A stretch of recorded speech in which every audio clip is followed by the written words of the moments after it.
Good morning, everyone. Welcome to our second webinar. Our webinar for the E3D+VET project. If you have been following us on the social, on our webpage, you already pretty much know what our project is about. We are trying to introduce 3D printing technology on the VET level, of the educational level. And this webinar is our second webinar. Our first webinar, we presented you the results, what we have produced, what we have achieved, and we are almost at the end of our project. So right now we are just showing you what we have done, and this second webinar is mostly addressing the educational institute, schools of all kinds, of all levels, and especially on the VET level. As you see, today we are going to discuss about 3D printing technology in VET. And for this reason, we have invited mostly representatives from educational authorities and so on to join us and to follow us in this webinar. I will just give you some clue on what will be the schedule for the webinar today. So right after me, we have a guest. We have a guest from the Secondary School of Design in Maribor, Slovenia. Martina Breg is a graphical design teacher there. She will give us a presentation about the usage of 3D printing technology in education, but especially in her school. She will give us some highlights on the results, on what they have found out about educational learning outcomes and so on. After her, we will have a presentation from our two partners, Chapes on one side. They will tell us about the benefits of 3D printing technology, when 3D printing technology, how 3D printing technology can engage students who are affected by attention deficit disorder. They will tell us a little bit about how 3D printing technology can somehow help the students to be more focused, to be more efficient, to learn more in general. It will follow our other partner from Germany, SEMCA. They will discuss about the impact of 3D printing technology during continuous learning. They will discuss about the outcomes, what are the benefits, and so on. The last part of the webinar will be dedicated to the questions and answers. So any questions and any questions that you might have, we will give you the answers, of course, at the end of the webinar. So please feel free to write them down in the chat. I will get back to them at the end of the webinar, so we will not miss any of them. And that's it. Pretty much this is the schedule for today.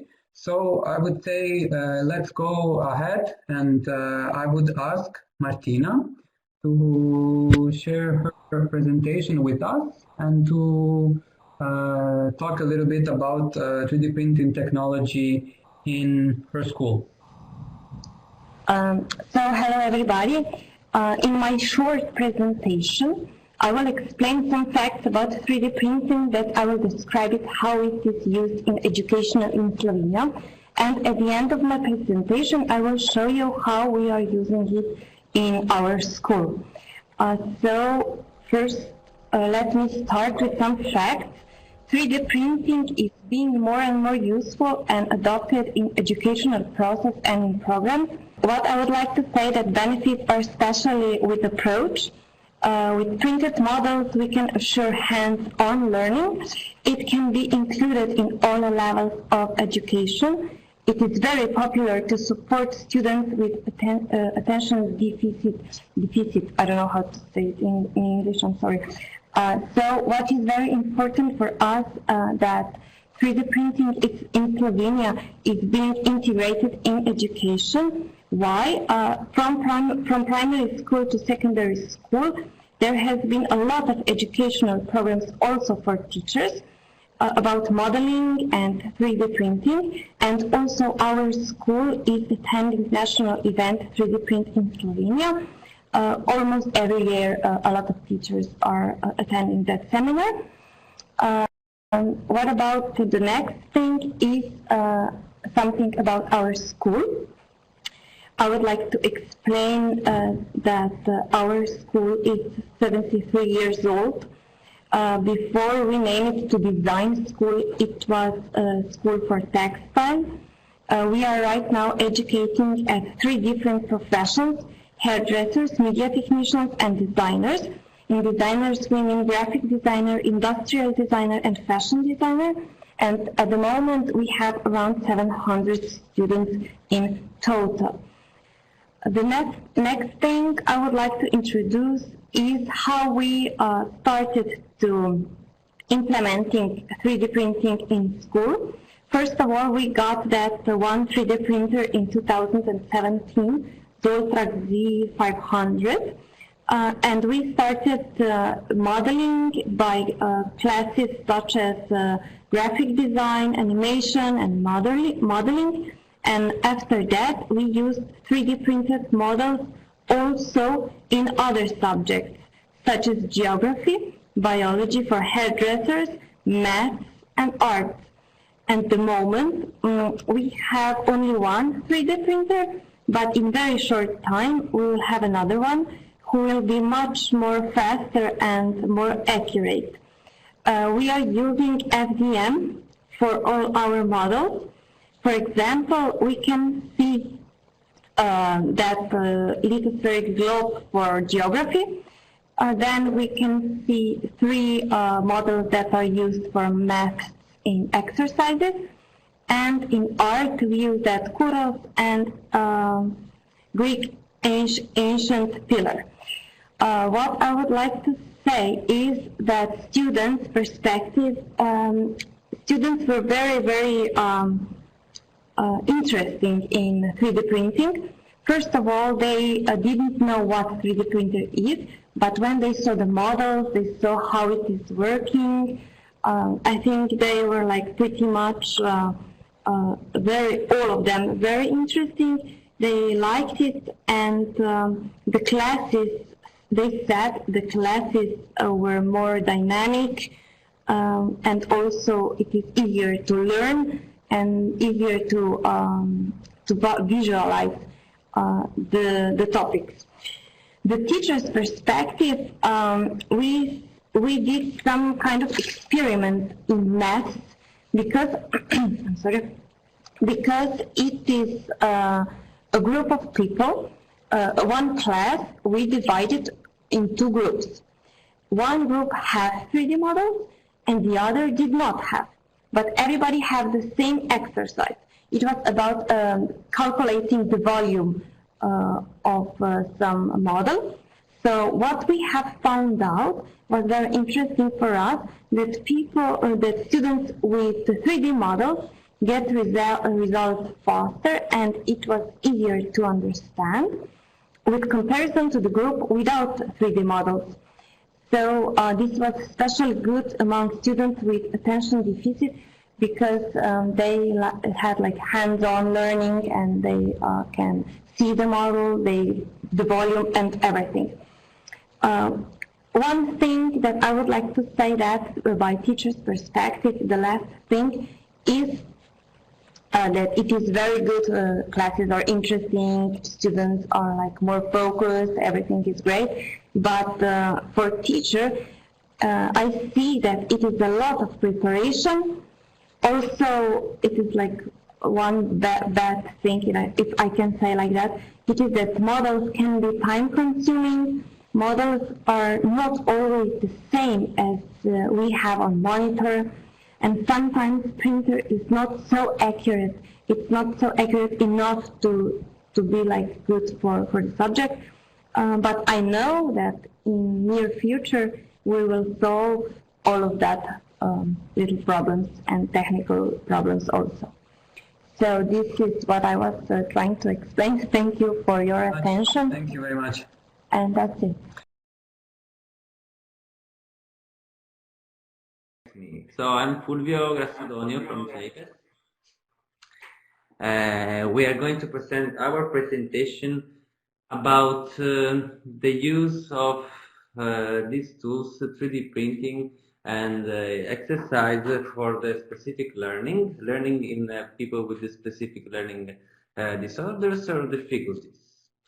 Well, it is a topic quite challenge because it's something which we really believe, and we really believe that these tools can be useful for people which are processing specific kind of learning. Still, this is a start point, and during this project we want to test these tools for in some associations that are working with this field, with this target group, and I think we get some interesting results from this. But in order to understand what are we talking about, it is important to share between learning disorders and learning difficulties. So, let's start to understand why learning can be difficult for some people students in developmental age. First of all, when we talk about difficulties, when we talk about disorders, learning can be difficult for many different reasons. The most clear, of course, can be the presence of a handicap condition, which can be mental, related with a low IQ, or can be sensorial, so in which some of the sensorial sense of the students are compromised. Thinking about deaf people, blind people. Of course, in this way, we talk about learning disability. Students, as we will see, can have a special disorders. It means that they don't have a lower IQ, they don't have a specific sensorial disease or impairment. They just have a different way to learn because some specific congenital situation of the specific way in which their mind works. In this way, we talk about special learning disorders, and we will go deep in this about this topic. But learning can be difficult also because students come from a situation with a high social disadvantage. So think about poor context where they are poor also of input, intellectual input, and a low economical situation which doesn't allow students too many opportunity to learn and grow up. There can be other difficulties related with learning, school difficulties, can be a lack of soft skills, or think about foreigner students, which first of all need to learn the local language, and of course this can be problematic and make some difficulty in the learning process.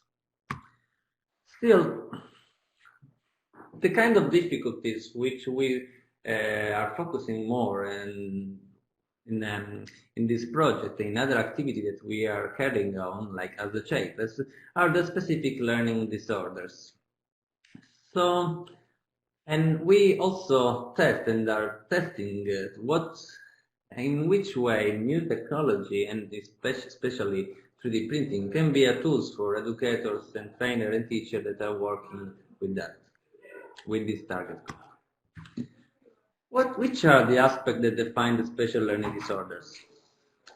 First of all, it's important to underline that there is a significant bad scholastic performance compared with the other expected values. It means that students are in a specific age, in a specific level, a developmental level, we expect higher results. Also because the students doesn't have a lower intellectual level than the others. So it means their intellectual level is in the heritage, so it's around 100. It means it's over than 85, so they have a normal intellectual level. Still, they have some bad scholastic performance in some specific aspects, in some specific topic and subject.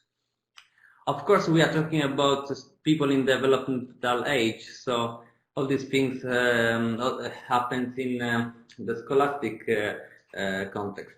What does it mean?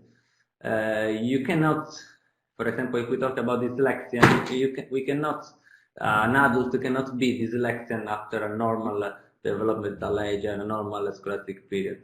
So if you have a specific learning disorder, you find out, you're supposed to find it out when you go to school or when you are in developmental age. It's not something which you can become when you are adult or old. One important factor is comorbidity. Comorbidity, we talked about comorbidity as association with other disorders.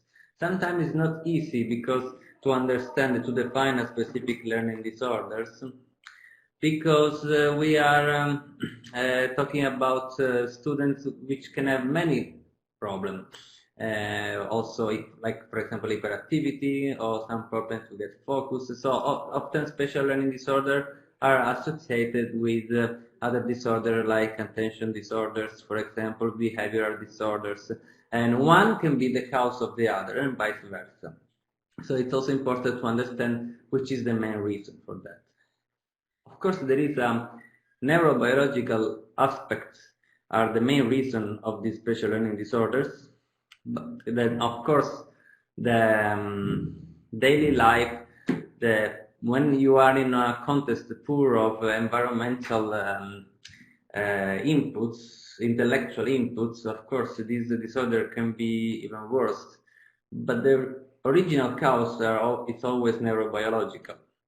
And of course this makes significant impact not only to the school adjustment, but also in the daily life activities.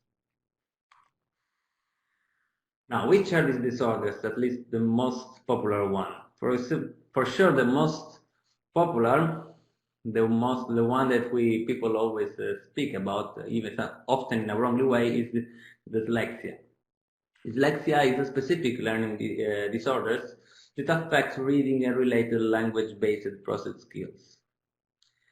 The severity can differ in each individual, but can affect reading fluency, decoding, reading, comprehension, recall, writing, spelling, and sometimes speech. And it can exist along with other related disorders. There are different kinds of dyslexia. Of course, it can change also between language and nationality, because there can be different impairments in the brain, it can be more can appear more often in some language. For example, if the dyslexian go to impair the lexicon aspect of the language, this is something that, for example, can rise up more often in English, in people with a lexical language like English. Or dyslexia can be more related with the phonological aspect. This is something that happens, for example, for Italian or Spanish dyslexia. Dysgraphia. Dysgraphia is a specific learning disorder that affects a person's handwriting ability and fine motor skills. These problems may include illegible handwriting, inconsistent spacing, poor spatial planning on paper, poor spelling, and difficulty composing writing, as well as thinking and writing at the same time. So this is a disorder that are more related with the way in which the people write. Dyscalculia is related with maths. It is a specific disorder that affect a person's ability to understand numbers and learning math facts. There are also different kinds of dyscalculia. Some people are more problem to understand the numbers, but can make math facts and calculation easily, or vice versa. There are people that can easily recognize the numbers, but have some problem for the calculation. Individuals with this type of learning disorders may have also poor comprehension of math symbols and may struggle with memorizing and organizing numbers, have difficulty telling time, or have trouble with counting. Dysorthography is more related with orthography rules.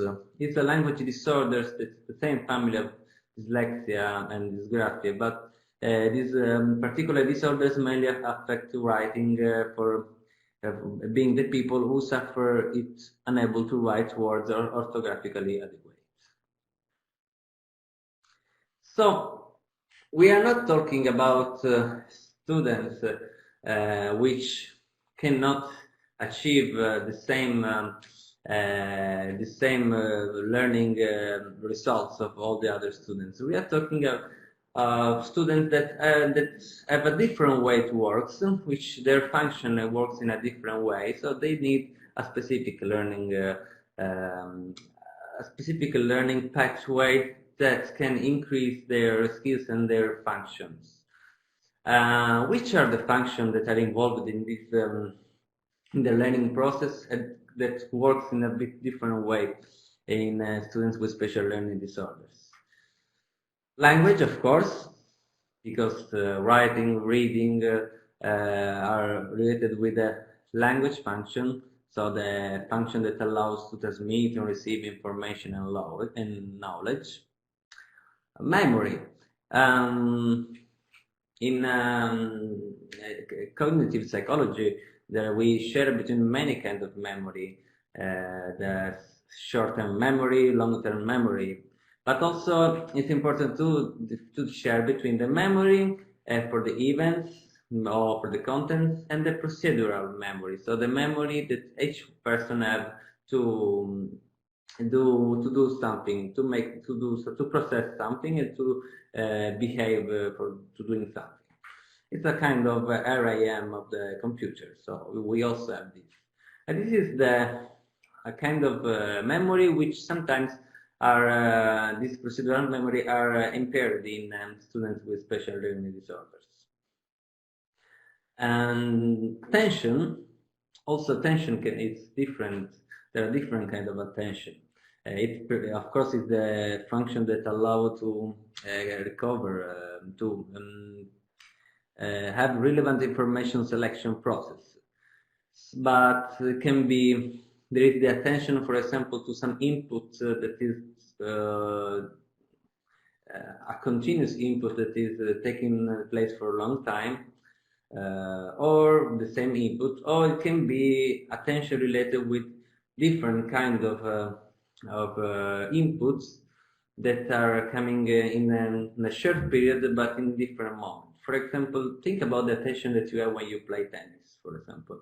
It's the same input, a ball, but it comes in different moments. So it's totally different than an attention that you have to pay when you are watching a movie, for example.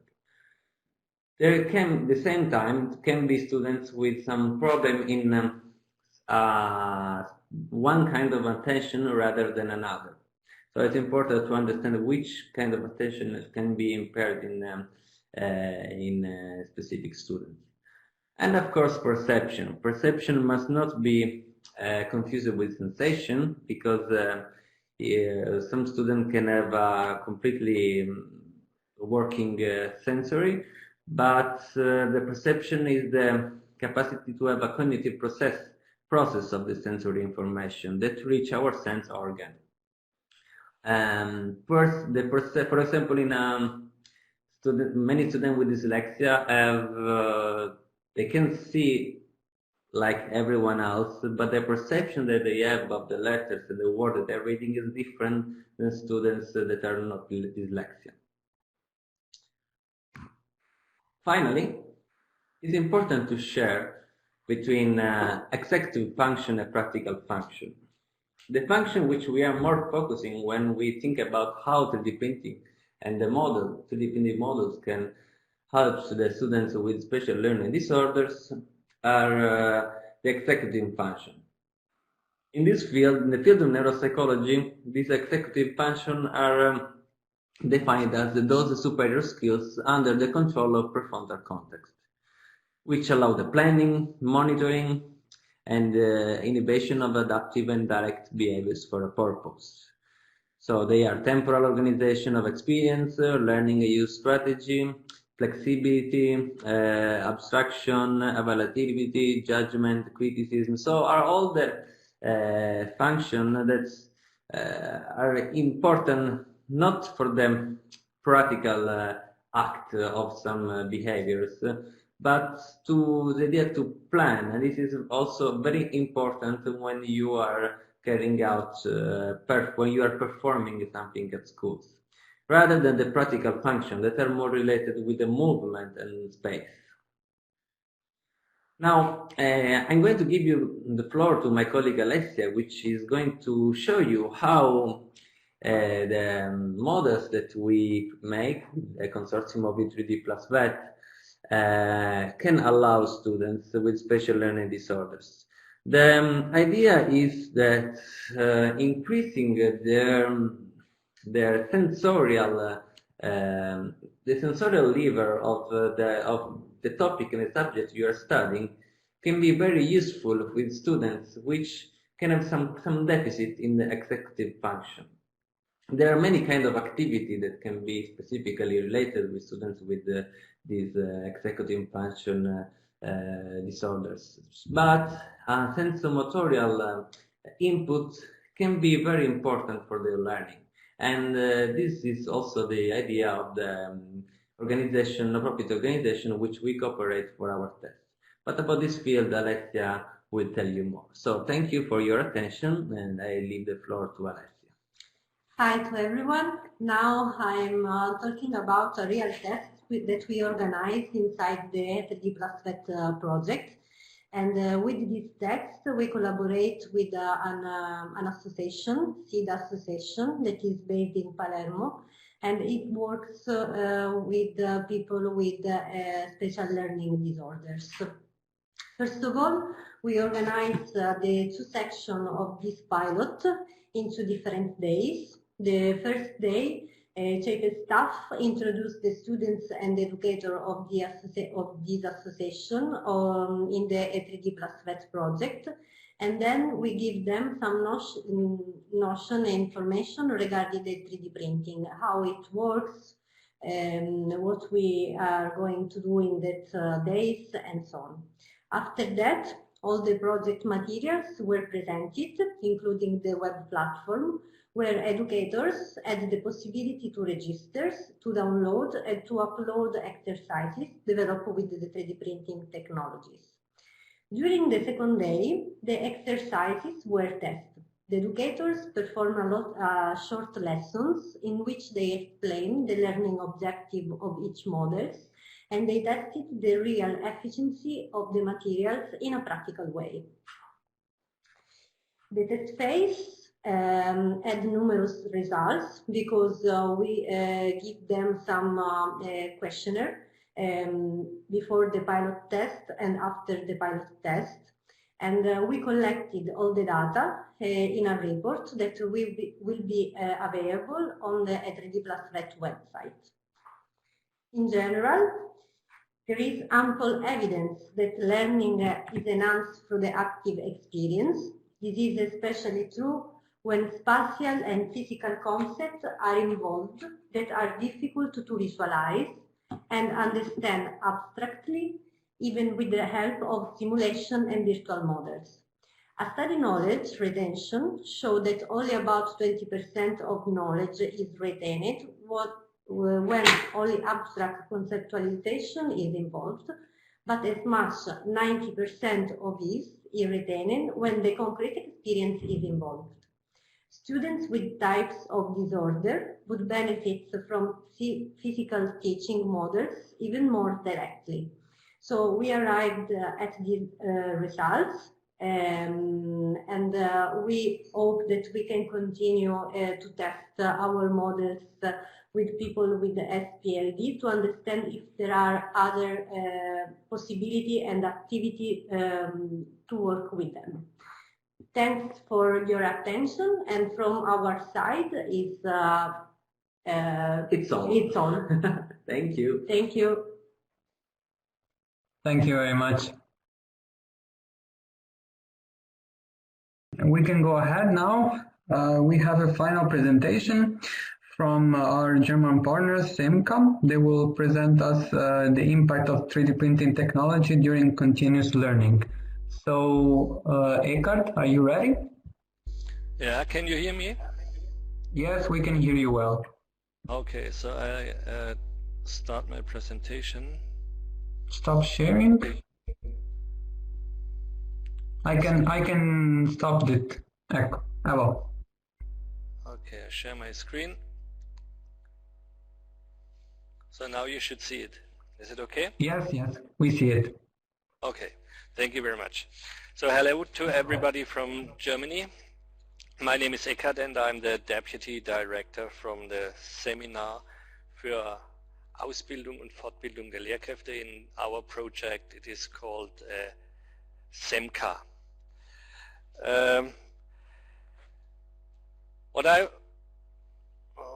It's not working.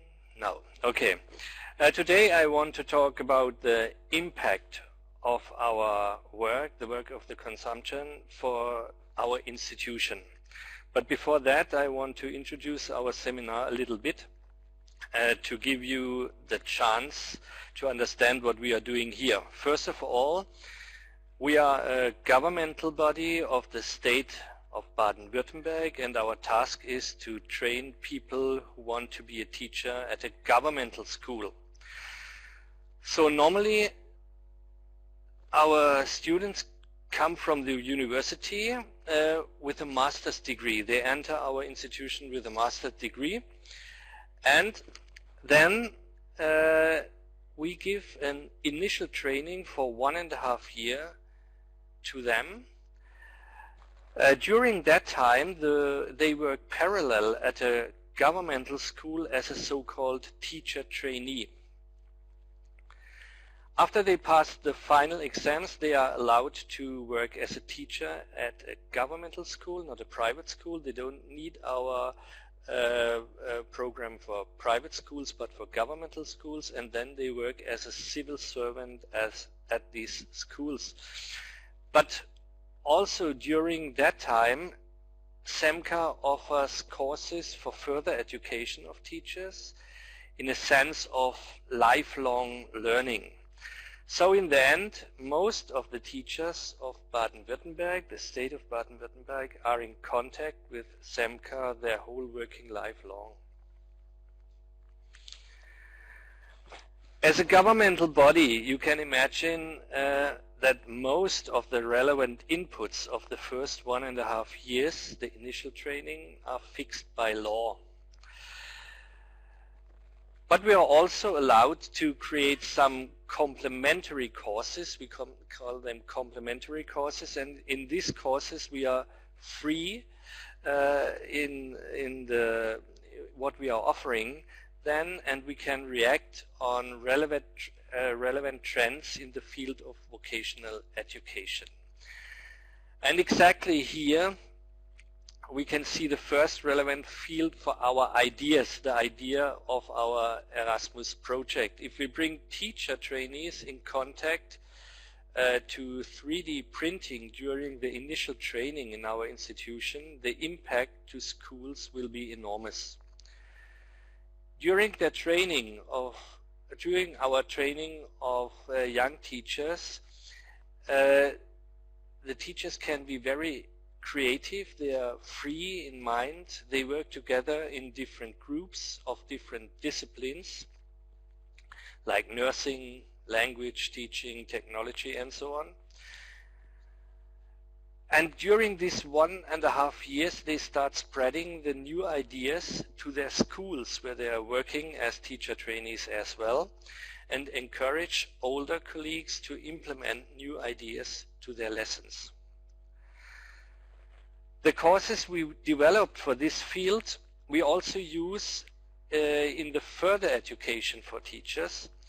These courses take place at our institution itself, at SEMCA, but also directly in vocational schools. But I will talk about that a little later in details. Let's have a look to the complementary courses during the initial training first. The attendees are in 95% absolute beginners with no experience in 3D printing, but also no experiences in 3D modeling at a CAD system, at a computer printing system. The duration of our courses here in SEMCA is 6 hours, and it is meant for 16 persons. As we have only one printer, the task of this course should be small so that the printing time is short and everybody can take his developed part home. To show the possibilities of 3D printing, the printed object should also be personalized. So we decided to design a case for a USB device with the name of every participant on it. As you can see on the right picture, my name, Eckhart, and you can see Uwe's name as well. The next slides show the teacher trainees during the course. As you can see, they use different devices like tablet computers or desktop computers according to their taste and technology and technical knowledge. The success of these courses are enormous, and during these 6 hours lots of ideas for different use in lessons at schools have been born. Now let's have a closer look to the training of teachers at schools. The preconditions and the tasks are almost the same, but in most of the cases we find no training materials at the schools at all.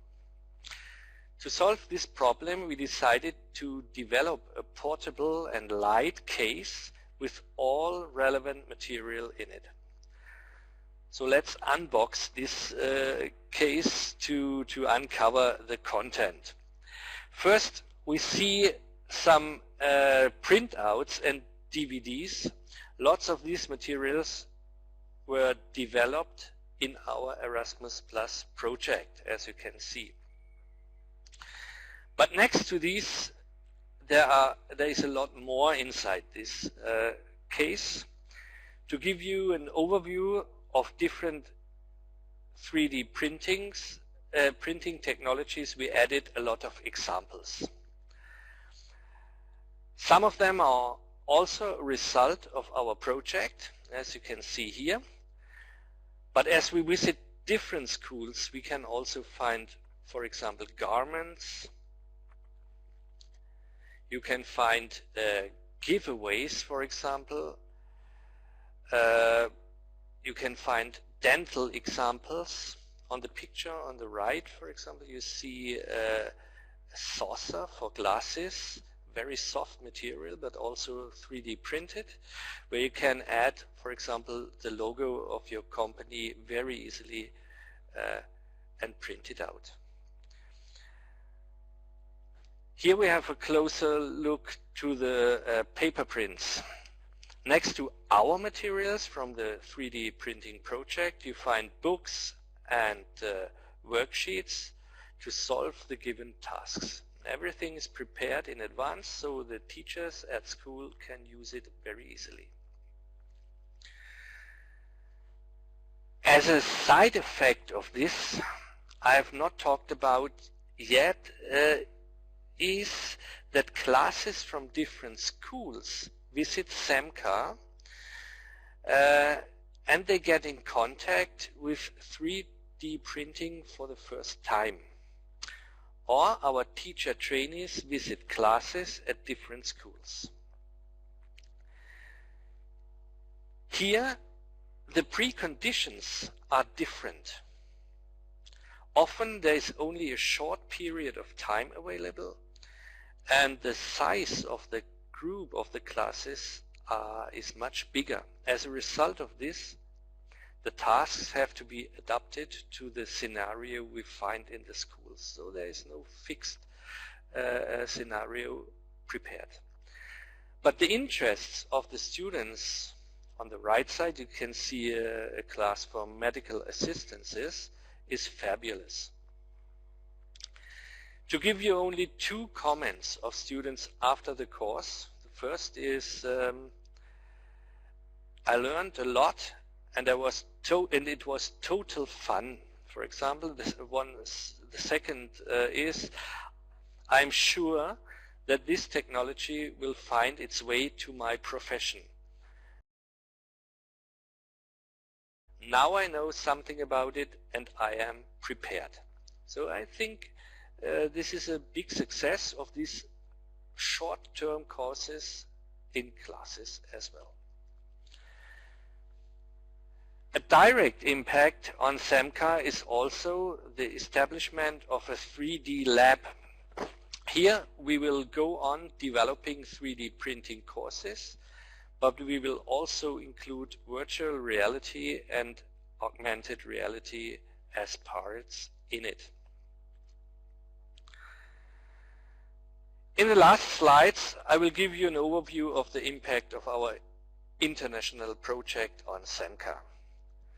In-house, we include 3D printing in the initial teacher training and further education of teachers. And outside of the house, we do teacher training directly in schools, and it is a side effect, the gray color, we also teach students directly. But to give you a briefer view of the result, I will tell you one thing. As a result of our central position in initial and further teacher training, about 300 vocational schools with around 20,500 teachers and 350,000 students are affected more or less directly of our courses. And these are so huge numbers, and you can see if we go on trying to implement 3D printing in our school system here in Baden-Württemberg, the effect will be enormous. So, I hope the presentation was clear and interesting for you. I want to thank everybody for listening. If you have questions, please ask later and do not hesitate to ask. And thank you very much for your attendance. Thank you very much, Eckhart. Right now it's the time for the questions. So please write your questions in the chat box so that we will be able to answer all of them, of course. So we already have one question for Eckhart. How is the 3D printing technology accepted from teachers who have non-technical background? Oh, okay. This is interesting because just last Monday we had the multiplier event together with our partner KIT from Germany. And the feedback from these teachers with no technical background was amazing. I talked to some of them and they told me because of this project, the technology of 3D printing steps much closer to their classrooms. The possibilities to touch parts as a result of their lessons brings a lot of advantages. The students, especially the students with lower theoretical perception, as we heard in some presentations before, get big advantages from these 3D printed results. A group of trainers from the seminar agreed to meet continuously to develop and share ideas in the future. And most of these teachers from our seminar, interestingly, are non-technical teachers, because for the technical teachers it seems to be much easier. They don't need so much support, but the non-technical teachers, they want to meet in regular periods to develop and share the ideas and to bring this technology closer to the classrooms. Thank you very much. I hope the answer that Eckhart gave was clear. Otherwise, if you have any other questions, please write them down.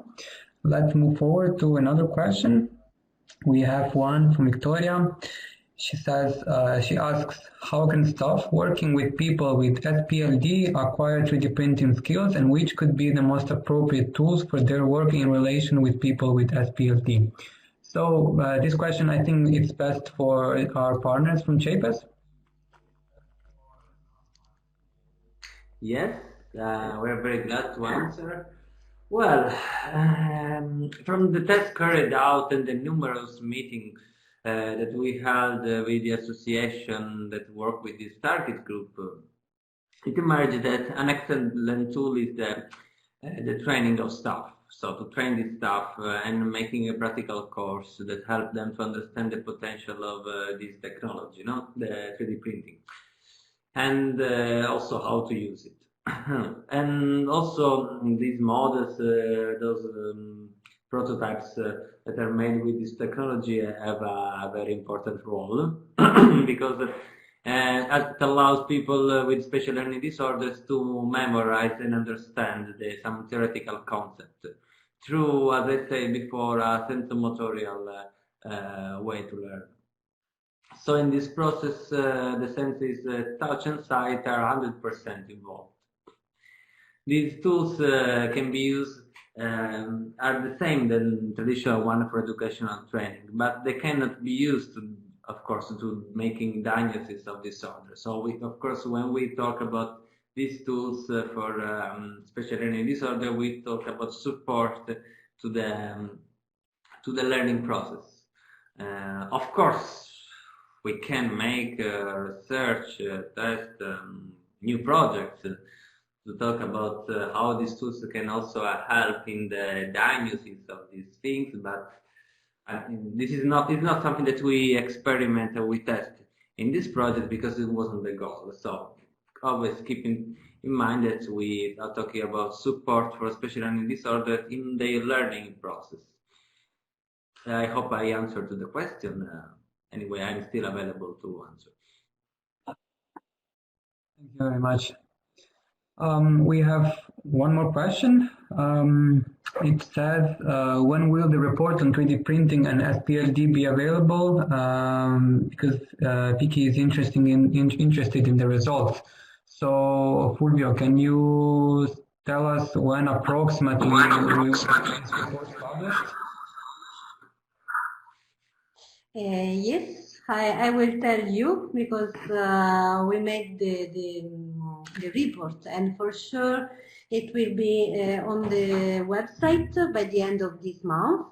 And we are working on the definition of the 8 new exercises that we create with teachers and students involved in the pilot.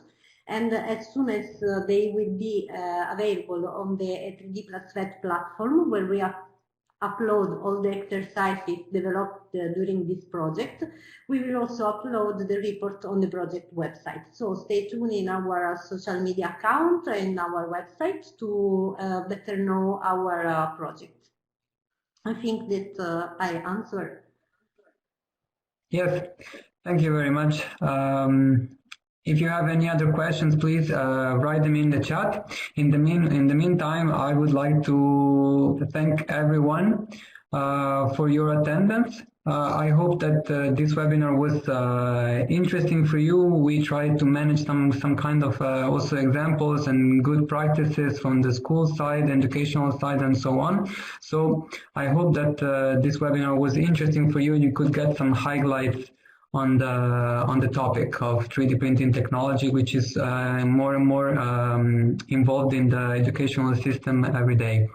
I would like to remind everyone that we will have another webinar, and this is going to be our final webinar, the third, on the 27th of February. You will get some more information about our upcoming webinar, but we can tell you already that it will focus on training and job opportunities in the European Union, and of course always related to 3D printing technology. So we hope to see you there. This webinar will be mostly useful for industrial partners, so and of course for students and so on. So anybody is of course welcome, and we hope, as I said, we hope to see you there. I would like to thank also the presenters today that gave us such interesting presentations. So thank you very much. And I don't think we have any other questions, so I think we can wrap it up. And we hope to see you very soon at the end of the month, 27. So mark, save the date. Thank you all. Have a nice day.